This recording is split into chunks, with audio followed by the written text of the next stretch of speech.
يا مرحبا. أنا يا نفيسة، وريني الكردان اللي يقولك حجيب لك واحد كيفه. انت بتوه بالسوالمة على سن وربع.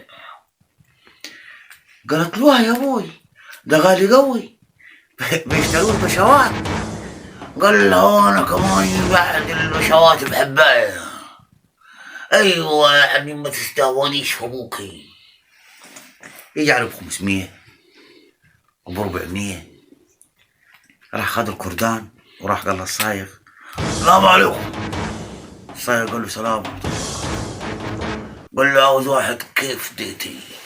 طلعه من جيبه فرده له. الراجل وزنه قال له ده ب45,000. قال له واه 45,000 وانا عاوز انزل البرلمان اقصاد وهو ممكن يدفع 100,000 وانا ما اقدرش ادفع 10,000. بس براي بشبه نفسي.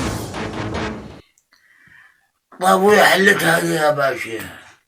قال له حلتها حفظ لك ال5 وتدفع 40. قال له ثقيلة علي برضك ثقيلة. راح قال له لا ملهاش حل تاني. راح قال له طيب هقول لك على نقطة صغيرة عن حدوتة، وإذا ما نفعش هقول لك سلام عليكم. قال له اتفضل يا باشا. قال له ما ينفعش تأجروني يوم ولا 2. قال له لا ما ينفعش. قال له طبعا حاجة مني.